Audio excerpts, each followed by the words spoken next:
இயேசு கிறிஸ்து பிறந்த பொழுது இருளில் இருந்த ஜனங்கள், மரண இருளில் இருந்த ஜனங்கள் எல்லாரும் வெளிச்சத்தை பார்த்தார்கள் என்று எழுதப்பட்டிருக்கிறது.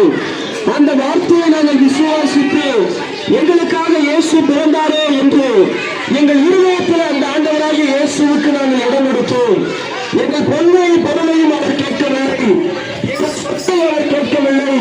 அவர் எங்களிடத்தில் கேட்டது எல்லாம் உன்னே ஒன்றுதான், எங்கள் இருதயத்தை மாத்திரம்தான் கேட்டார்.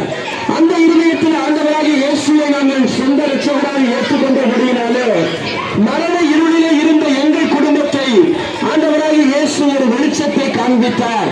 அந்த வெளிச்சம் தான் இயேசு கிறிஸ்துவின் பிறப்பாய் இருந்தது. இதை கேட்டுக்கொண்டிருக்கிற அன்பு தேவஜனமே, உங்களுடைய வாழ்க்கையில கடன் பிரச்சனை இருக்கலாம், உங்கள் வாழ்க்கையில போராட்டங்கள் இருக்கலாம், குடும்பத்தில் சமாதானம் இல்லாத சண்டை பிரச்சனை போல இருக்கலாம். உங்களுக்கு விடுதலை வேண்டுமானால்